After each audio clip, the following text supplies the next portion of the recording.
Good afternoon, everyone. Muito boa tarde para todos. Good afternoon from Fresno State, California State University, Fresno, and the Portuguese Beyond Borders Institute here at Fresno State. We're happy to be here with you on a Friday afternoon. Good afternoon, mid-afternoon here in the Pacific coast of the United States. Of course, it's a few hours earlier for our friends who follow us, and we thank them in Hawaii around noontime, and of course, already early evening for those in the East Coast of the United States and Canada as well. Good afternoon to those who are following in other parts of the world as well, especially if it is a Portuguese speaking country. Although this presentation is in English, we welcome each and every one of you with open arms here from Fresno State, California State University, Fresno, and the Portuguese Beyond Borders Institute that was created thanks to a grant from the Luso American Development Foundation, the grant given originally in 2018 for the creation of PBBI. During the fall of 2018, PBBI began its work of creating the institutes the fall semester around November of that year, and in February of 2019, so about 4 months later, it was inaugurated here at Fresno State. Today, we're here to talk to you a little bit about some of our activities. We always do that with every semester, fall semester when it begins. Our classes began on August the 20th. We are happy to report that we have full classes. We have 40 students in one class and 39 in another. We're teaching two Portuguese language classes. I am teaching two of those, so we have nearly 80 students, and we have another class that is also full, teaching that is being taught by my colleague and friend, Dr. Debbie Avila, on the cultures and literatures of the Portuguese speaking world. That class is also part of our minor, and we thank Dr. Avila for teaching it, and it is a full class as well. So, on this year that we are celebrating the 60th anniversary of teaching Portuguese at Fresno State, we're going to be talking about that in a program dedicated to that as well here in the near future.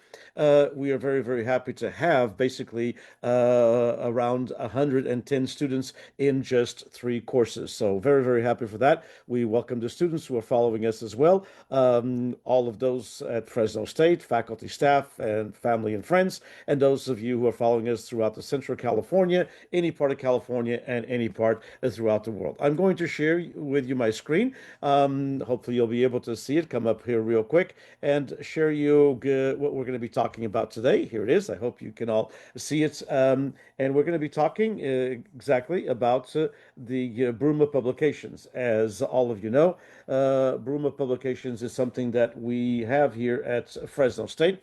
It actually began during the pandemic, the years of the pandemic. We wanted to grow PBBI at Fresno State. We were in existence for about 2 years, a little over 2 years, and we wanted to have a bigger impact. And so we created Bruma Publications, a product of the Portuguese Beyond Borders Institute at Fresno State. And since then, our first book was launched in 2023. Basically, we began thinking about the idea in 2021, a couple of years after we were here with PBBI. Then we began all the process in the fall, and then it was basically it was part of the Institute, starting with kind of a kickoff event that we had to commemorate one of our anniversaries in February of 2022, and kicked off with that idea. And then in September of 2023, we launched our first book, which actually I'm going to scroll down and show you. It's not in that particular order that we have, but this was indeed our very first book that we launched. It was Contos Populares Portugueses da Califórnia, or Portuguese Folk Tales from California. It is a book that we still have quite a few of them available. It's $20, including shipping and handling. And all of this is done through checks. That's the only way we do it. We can do it when we have these mail services, and checks are made to Fresno State Foundation. As you can see that, you can send it to Bruma Publications in my care, 1418 Claret Avenue, Tulare, California, on 93274. But checks must be made to Fresno State Foundation, or else we have to send them back to you in order for you to make the check. It is kind of a labor of love. We get these out between myself myself and my wife, and it's all labor of love and volunteer work because we do not have, unfortunately, the funding. The books don't sell in the quantities that we'd like them to sell, and so we don't have the funding to hire someone to do this on an ongoing basis. So it's all done volunteer with extra time, and we do it, of course, wholeheartedly to serve the mission and vision of Bruma Publications and PBBI at Fresno State and the Portuguese American community, wherever it may be, and especially those who are readers and interested in our books. So this is a book about folk tales from the Portuguese. It was part of an oral history program put forth, collection, I should say, put forth by Professor Manuel da Costa Fontes. He had done this collection in, I believe, mid to end of 1970s. He worked on it. He had never published it. We were happy to publish it as our very first book, Contos Populares Portugueses. So the collections that he got of the folk tales are in Portuguese, but each one of the folk tales is preceded by about three quarters to a page explaining everything about the folk tale in English. So it's truly a bilingual book. It's a wonderful book, and we thank Professor Emeritus Manuel da Costa Fontes for believing in us and allowing PBBI to have this honor, this very high honor of starting its publishing with Contos Populares Portugueses da Califórnia, or Portuguese folk tales from California. Since then, we've published many other books. We have a total of 25 books published in 2 years. I think that is something to be proud of here at Bruma Publications. So I think that PBBI should be proud of it. And our main goal, of course, we have a big vision and mission that is at the end of our page. You can always look at it and read it and comment it if you like to. But we like to preserve memory, foster dialogue, and connect diasporas, essentially the Azorean, the Portuguese, the Brazilian diasporas here in California. I'm going to start not in the order that they were published, but I'm going to start with this book, Carlos Genes. It's called Azorean History Themes. With each one of the translations, you can see that each one of the books, we have a little bit of a blurb about the book. Okay, so you can find out what the book is about. Obviously, it's about the Azorean history. It's a wonderful book written by historian Carlos Genes. It's been translated to English. All of our books are in English translation, with an exception of the very first one that I mentioned to you, but it's bilingual. And it was published, this one, just actually this year, beginning of this year, about 4 to 5 months ago. It can be ordered again for $20. There's the amounts. I'm not going to mention that. And it's a wonderful book for those who want to know a bit more about the Azorean history and some of the key themes that were part of the Azorean history since basically its inception until today's time. Shades, I should say, of Black and Gray is a wonderful book. This one also a history book. It's a history of the island of Piku, written in English and written by a retired attorney and researcher and really a historian in all sense of the word, Joel Silveira Avila. It's a wonderful book. It's a large book about just one island, but it's fascinating reading. I would call on all of you who like the history of the Azores to purchase the Shades of Black and Gray. And those of you who are from any island, not just Piku, but especially if you have family roots in Piku Island, I think it's a book that you will enjoy reading. It's a history book, so you can read, 5 to 10 pages one day. And then if you don't have any time for 3 or 4 days, you can continue with it. It's very well written, very well laid out, very, very well researched. We thank Joel Silveira Avila for this book, for allowing PBBI and the Bruma Publications to publish it. Again, Shades of Black and Gray, and it's about the island of Piku. This book, called The Elderly by Paulo de Souza Lima. Paulo de Souza Lima is probably one of our best fiction writers in the Azores, contemporary fiction writers in the Azores. For those of you who tuned in yesterday for our Filamentos segment, I talked a little bit about Paula's writing. It's fascinating. It's great writing. She writes Portuguese impeccably. And this book deals, again, with basically, as it tells you, The Elderly is a haunting and tender novel that confronts the fragility of aging, the weight of memory, and the silences that shape our final years.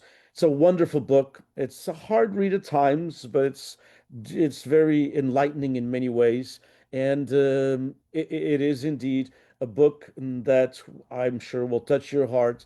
And it's fiction, but has a lot of reality in it about aging in the Azores. That can be aging anywhere.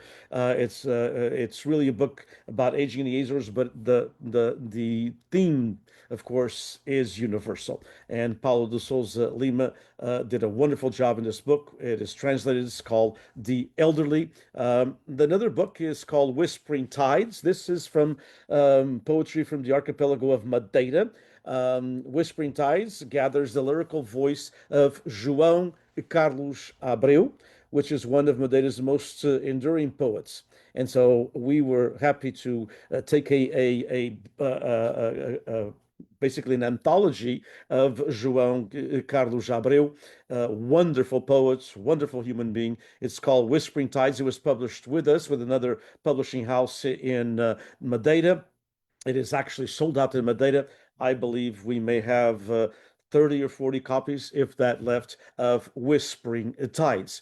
Another book, this one is not poetry, but it is a wonderful novella. It is called Jennifer, or A French Princess. This I had the privilege of translating it together with my good friend Kathy Baker, who has translated other works with me and by herself and with other translators.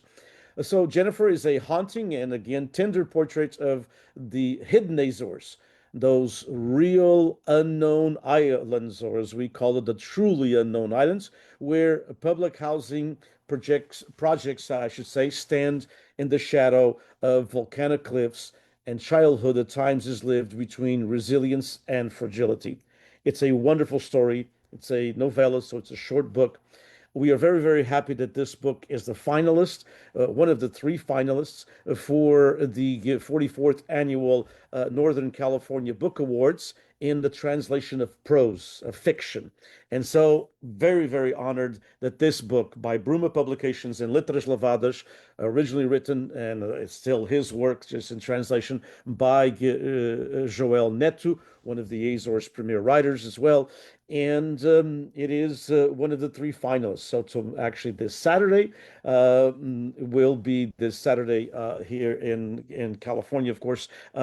This Saturday, the 6th, in San Francisco at the San Francisco Public Library in the afternoon. There will be an event that will, unfortunately, I will not be able to attend, and the winner will be announced. It would be wonderful if Jennifer was the winner, but even if it isn't, we are honored that it made it to the finalists, one of the three books that is up for the awards for the Northern California Book Awards in translation, fiction in translation. Again, this is available also as well through Bruma Publications, and the address is on there.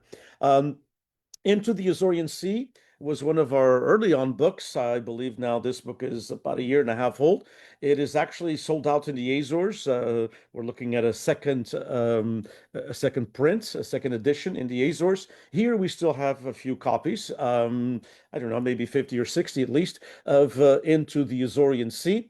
It's a bilingual anthology of Azorian poetry, over 100 poets from the Azores, or whether they live in the Azores or other parts of the world, but have some connection with the Azores, translated from Portuguese to English, and then those who are American or Canadian of Azorian background, translated from English to Portuguese. So it's called Into the Azorian Sea. It's a bilingual, so the poem is in Portuguese and the poem is in English as well. Another book, one that we also published within the first 6 months. I think the first 6 months that we launched, that since our first publication, which, as I said, was in September of 2023, we launched like 5 books. We were really overzealous, but we had a lot of work that had been done to prepare this. So this is a history book written by Luis Mendonça. We used it for the translation called History of the Azores, Questions and Answers. It's really a wonderful book, the way the author laid it out. Basically, it's 40 questions about the Azores and 40 answers. I think it's a bit more than that, but it's questions and answers about the Azores So when were the Azores colonized? Who or when they were they inhabited? Why did some of these islands took longer to have more people than others? All of these kind of simple but very important questions that are put out there, and then the answer follows it. So again, this book is available. We still have quite a few copies in the Azores, History of the Azores Questions and Answers. It's one of the top sellers there in an English book, because a lot of tourism likes the book, likes to know a little bit about the history. It's reasonably priced. And so the Letras Lavadas just informed us that Sr. Ernesto Rezendas just informed us, he is the owner of Letras Lavadas and Nova Gráfica, that he was doing with a different, actually different cover, a second edition of History of the Azores Questions and Answers, because the first edition is sold out. Here we probably still have about another 40 or 50 copies of it as well. Between words is selected poetry from Vera Duarte. Vera Duarte is from Cabo Verde, or Cape Verde Islands, off of the coast of Africa. These are islands that one time were part of Portugal. They're an independent country, Portuguese-speaking independent country, of course, with Creole language as well.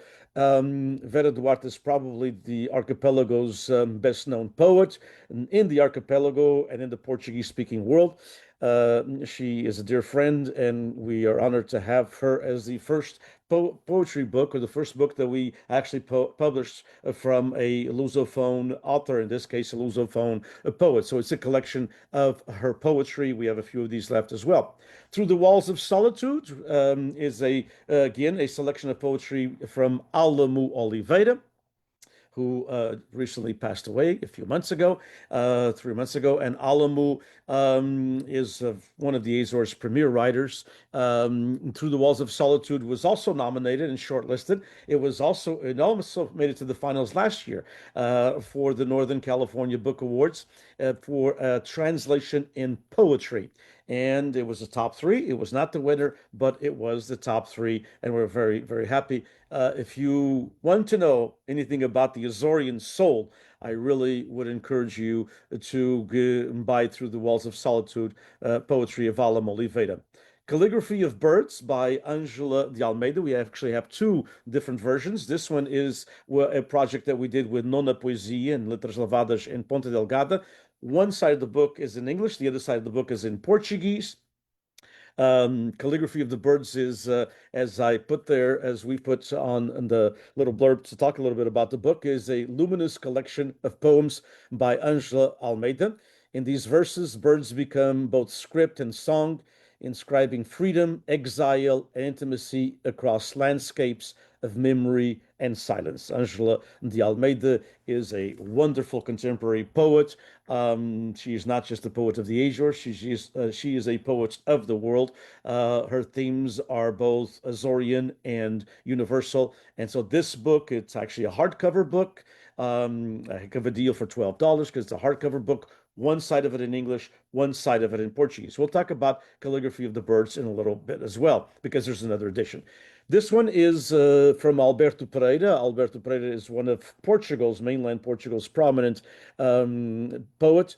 The book is called Inner Snow, and it is a wonderful book of poetry. Again, it's a searing collection of poems by Portuguese poet Alberto Pereira. Pereira's voice confronts the violence, despair, and absurdities of our age with a language that is both raw and lyrical, weaving images of cities, bodies, and histories into unsettling visions of collapse and of resistance. Alberto is a phenomenal poet, and we're very, very happy to have. We're working actually on a second book by Alberto that hopefully within the next year or so it will be out. Inner Snow, again, a good price of $10 for such a collection of book. Contos Populares Portugueses da Califórnia, I've already mentioned to you, was our very first book published. It's a groundbreaking collection that preserves the oral traditions carried across the Atlantic by Azorean and Madeiran immigrants. We highly recommend it. Again, we don't have many of these left, probably about 30 or 40, but we do have a few of them left as well. Rising of the Shadows is really, as I've written there, a monumental collection by Portuguese poet José Pedro Leite. He is from mainland Portugal, lives in the area of Porto, and it was translated by not only by me. I was just actually a second in command in that book. And the command was actually written by Luis Mira Correia, who translated the book with me, but who did a lot of the work and who is an excellent translator. And this book was the winner of the prestigious Natalia Correia Poetry Prize. The first time that it was given to Rising of the Shadows. I can tell you it is a book that I've read probably three times in Portuguese and maybe twice in English. And every time I reread it, I find something else that is so powerful about José Pedro Leite's poetry, Rising of the Shadows. And then Calligraphy of the Birds, I mentioned to you a little while ago. If we go back, you'll see it. Here it is. So there's another edition. This one is just in English. So we had some folks that only wanted in English, and more were doing the poetry only in the language that is translated. And so here it is, the same book, but only in English, not Portuguese on one side and English on the other. By Pedro de Silveira, who is originally from the beautiful island of Flores in the archipelago of the Azores. Pedro is known as one of the Azores and one of Portugal's best poets of the 20th century. Um, Misty Pats is a collection of different poems that we felt would be important for people to that want to know a little bit about the works of Pedro de Silveira. He's an excellent poet. He was also an excellent essayist as well, an excellent literary critic. And so this one gathers selected poems of Pedro Silveira, one of the most distinctive voices of the Azorean literature. His voice is rooted in the rugged landscapes of the island of Flores. Silveira's poetry blends longing, exile, memory, and resilience into verses that speak to both the intimacy of the island life and the vastness of the Atlantic horizon. His poems capture the solitude of immigration. If there's anybody in the Azores that's written, Alam Oliveira is one of them. Pedro Silveira is another one that's written a lot about immigration. Pedro's works on immigration, on Azorians leaving and coming back, and the connection between California and Flores Island and California and the Azores, Pedro is among the best. Misty Pat's selected poetry or selected poems from Pedro de Silveira. In another work that we did together with Letras Lavadas, I should say that our books are printed in the Azores. Letras Lavadas is our distributor in the Azores and our printer, and then the books are brought here and distributed in the United States through Bruma Publications. So this book, Diogo Uric, is one of my favorite young writers in the Azores. He's daring. He has this one here. Let Me Out of This Book is a daring book. It's not. It's for those who like a little bit of horror in their stories, a little bit of a thriller. So it is a book that is out of the ordinary. Let's put it that way. Very audacious fiction. I would highly recommend it. It's as I put there. Let Me Out of This Book is a dark, mind-bending novel that blurs the line between fiction and reality in some aspects. It's both psychological thriller and metafictional experiment. It is well done by Diogo Uric. Again, Let Me Out of This Book, done with Letras Lavadas.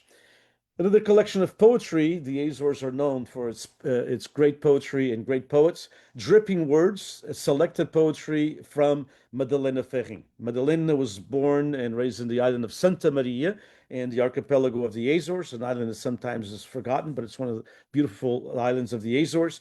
And she wrote extensively. She was a picky writer. She would, write and rewrite as most good writers do.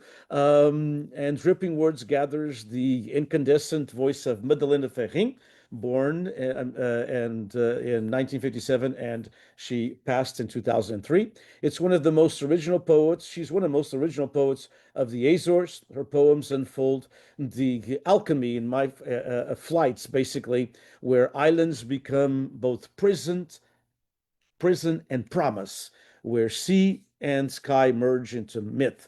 She's a wonderful poet, mythological, very poetic, very metaphorical, knows how to work language really well. It's an anthology, so with a collection of it. So from a lot of her books, we could probably publish another three, even though she's passed, 20 plus years ago. But Madalena was a great writer. And again, if you'd like to know about the Azores beyond what we know of the landscape, of its creative world, of its dilemmas, then Dripping Words, selected poetry from Madalena Ferrin would be a great book. Contos Populares, or folk tales from Terceira and São Jorge, from the Azores, but specifically from those two islands. Terceira and São Jorge is another collection of the folk tales that we collected, that we published, I should say, that were collected by Manuel da Costa Fontes and Paulo Jorge Correia, two academics, two intellectuals. And this book was only really published thanks to the help of a Câmara de Angra do Heroísmo, the municipality of Angra do Heroísmo in Terceira Island, who sponsored this book. And when I say thanks to them, because we just don't have funds, we would not mind publishing 10, 12 books a year, although we've been doing close to that. But we don't have sometimes the funds, so we are very limited because we invest in these books. They don't sell very well, unfortunately. I mean, we sell, limited quantities. So it basically is an investment for our students to have access to these books, and for the community as well, if the community is interested, but we don't sell a lot. This one is the same concept as the one I mentioned earlier. So the oral history stories that collected, the folk tales, are in Portuguese, preceded by an English explanation of each one of them. Very, very well done.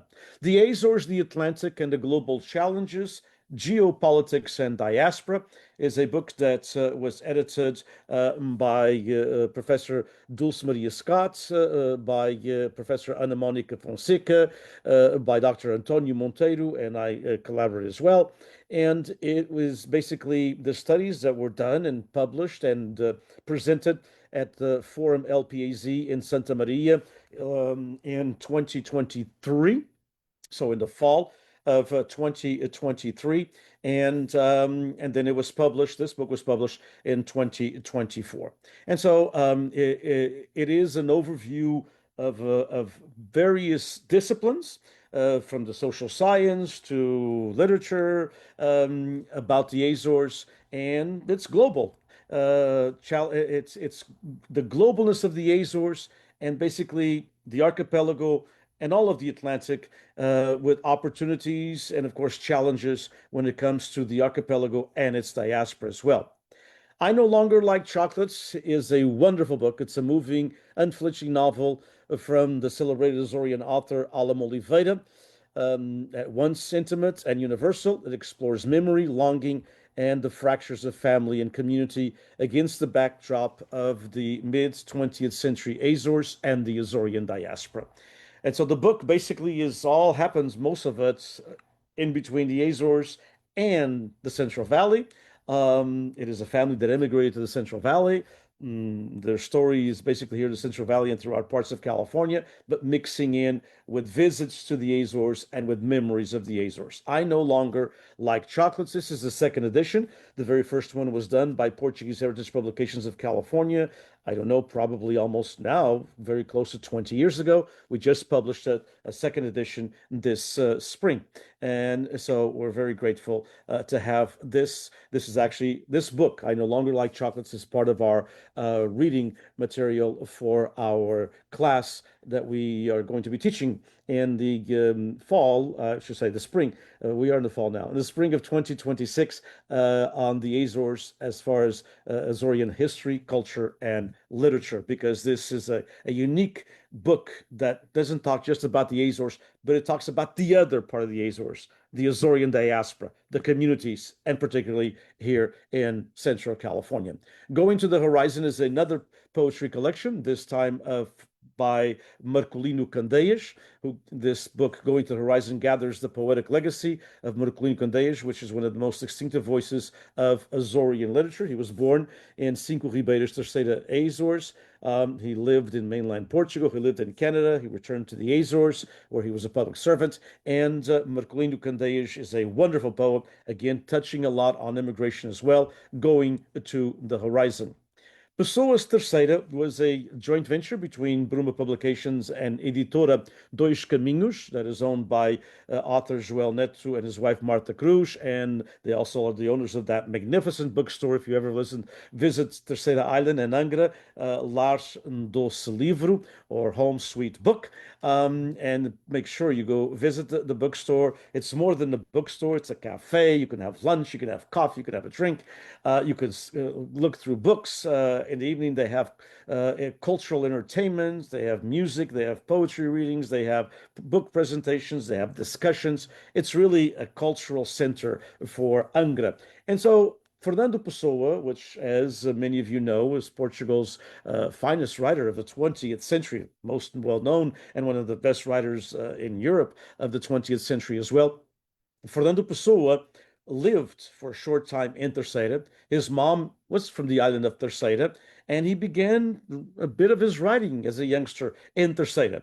So this book is a wonderful book. It basically talks about Pessoa's experience in Terceira, gives a little bit of that experience, and it was wonderful for us to translate it. And it has wonderful images. It has wonderful story in Portuguese, now in English, about Pessoa's presence in Terceira and the influence of the island in Fernando Pessoa. And this book is our latest book that came here just a few weeks ago, arrived here in the United States. It's written by Virginia do Carmo, translated by Richard Simas. It's called Zulmira Died. And let me tell you, friends, this is one of the best books I've read in a while. Short book, but powerful.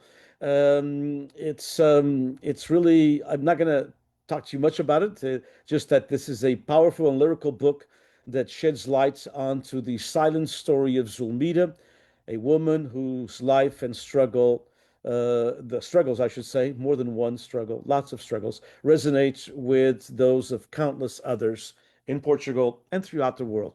Zulmira Died is a wonderfully written book by Virginia do Carmo, who is also the owner of Poetica Editions. We partnered up with Poetica for this. We're very, very proud to have it. It just arrived. We have limited amounts of them, but we'll be more than happy to send one out to you if you'd like to read. It's a small book, less than 100 pages, can be read in a couple of 2, 3, 4 afternoons.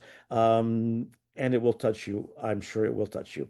Another book that just basically came out this week, just 2 days ago in the Azores, and I put on there coming soon because hopefully we'll have it here in America soon. We have an issue now because of the new tariffs and all of the ongoing different relationships between the United States and Europe.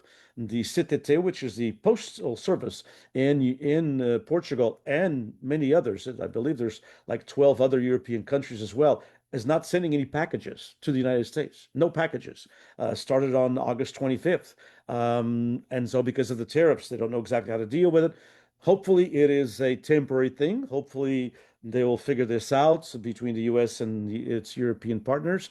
Hopefully, Portugal has been such a wonderful partner of the United States, and so have all of Europe in many ways. And so hopefully this will be figured out soon. But right now, it's kind of a standstill. We're looking for alternative ways to get it here. But we are hoping that it will be here in about 3 or 4 weeks. It's called One Atlantic: Many Perspectives, Valuing Diversity in the Age of Competition. Again, this one was a book that is also part of the LPAZ forum, the research papers that were presented, and essays in last year's conference in 2024. And so now published in 2025. Again, One Atlantic, Many Perspectives, and edited by the folks that you see there. Many different research papers are presented here. It's a really fascinating read about all the different things how there are many different perspectives, but really it boils down to One Atlantic and how diversity in this age of competition is still of a value that we all should continue to have at the top of our at the forefront of who we are, especially as Azorians, as Portuguese, as Madeirans, as we have a very, very strong connection, of course, with the Atlantic. And though we are in different parts, it really is one Atlantic with very many different perspectives. So we're hoping to get this book here as well. At the outset, I said that we had launched this book, the very first book, in 2023, but it was 2022. I apologize. So it's been our Bruma Publications has been in existence now 3 years. And in 3 years, we've published 25 books. So it's been about a little over 8 books every year. 8 to 9 books every year. One year we did publish 10, another year we published 6. And so this year we'll end up publishing. We have 3 books that should be published between now and the end of the year, besides the one that's just coming and Zulmida. So we're looking at this year having a total of 7 books published. Another 7 or 8 in the works for next year, some original work, some translations. Our major goal is to translate Azorian literature from Portuguese to English so it can be read by a wider audience that reads English, that does not read Portuguese, and in particular to reach those who are of Azorian and Madeiran ancestry. We also have Madeira books. We have a couple others that we're working on. That are of those ancestry, Portuguese in general, because we have also books by Portuguese writers from mainland Portugal and poets, and to give you those who are of that ancestry, of Portuguese ancestry, a little bit of knowledge, or quite a bit, through poetry, through literature, through history books about what the Azores are all about, what Portugal is all about as well. And we concentrate mainly on the Azores because mainland Portugal has a lot of resources and has had a good number of books that have been translated. Portuguese authors, especially well-known like José Saramago, are translated in many languages, including in English. But Azorian authors are rarely translated to English. And so we wanted to bring this to our audience here, to our communities, to our diaspora, but also to a wider audience. As I mentioned earlier, some of the books in the Azores are selling better, believe it or not, in English than they are in the United States. And they're selling better because of tourism. And like this book I mentioned to you, it's one of the top sellers there because people want to know a little bit about the Azores. But they also like the poetry. The anthology is very well received there as well, as Jennifer has been, as has Whispering Tides, completely sold out in Madeira. And the elderly, people also want to read a little bit about that area. We are now making inroads with Shades of Black and Gray, the history of Piku, and also making inroads with Azorian history themes. So this is what Bruma Publications is all about. Thank you also very, very much for joining me for this last just about 40 minutes. I know it's been a bit long, but I wanted to tell you and bring you up to date to everything that we are doing. As I mentioned to you, we should have another 3 books between now and the end of December. One of them already actually is in the works. It's at the graphic artist right now. The other 2 have we've begun the process, and our plan is to publish anywhere between 6 to 8 books in 2026 and the same amount in 2027. And 6 or 8 books that we've already committed to. So it's not new books that we're going to be looking for. Any new books that we'll be looking for will probably be, if I'm around or someone else or whoever, in 2028 and beyond. We pretty much are committed and full speed with the 12 to 14 books that we will be publishing in 2026. 2027. There's actually 18 books, so beginning of 2028 as well.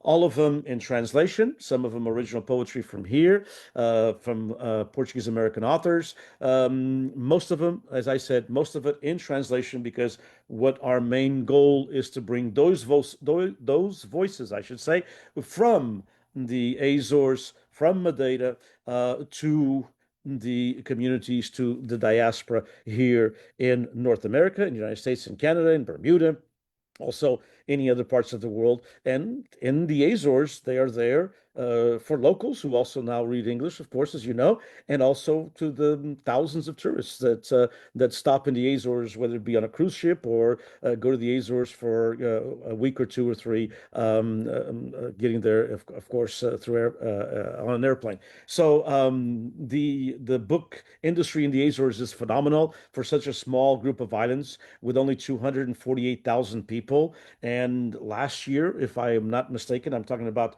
2024, between the different publishing houses, there's like three of them. One major one, of course, is Letras, Lavadas, who we work with. But with all three of them, I believe there were over 85 books that were published in the Azores in an area of 250,000 people. So obviously, many of them make it to the mainland, many of them make it to Madeira, many of them make it to other Portuguese-speaking countries. Those were printed obviously in Portuguese. Tourists that speak Portuguese also buy them, so it's not just for the locals, as we know, but the locals do read. As a matter of fact, I will end with this. One of my Azorian culture classes, history, culture, and literature, a student answered, and I think a very important, or asked a very important question. He said, "I'm taking this class because I've always heard."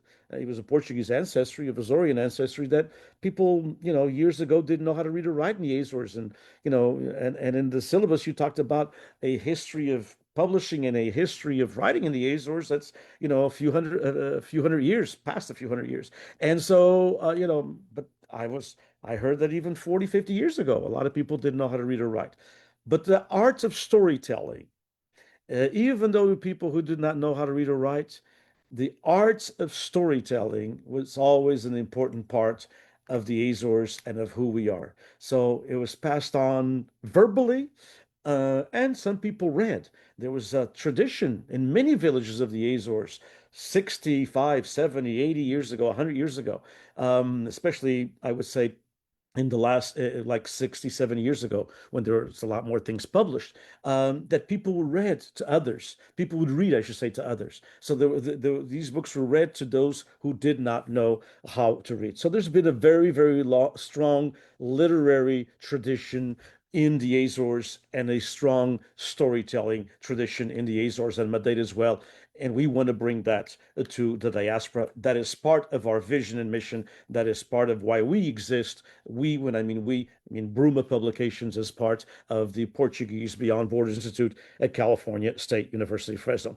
May all of you have an exciting and a wonderful weekend. We thank you for listening, and we'll be back in the next few days with other aspects of PBBI. Every fall semester, we try to do 4 or 5 different programs on the different things that we have that are going on. We're going to have one on oral history and give you a little bit about that information. So obviously these will be through Facebook Live. That's what we use to reach most of the community. We also have in-house programs at Fresno State through Canvas, where they're at for our students. And these are also archived at our PBBI Fresno State YouTube channel, that I'll have a program on that as well. Thank you all. Have a magnificent weekend. And thank you for continuing to support PBBI, the Portuguese Beyond Borders Institute at California State University, Fresno. Take care, everyone.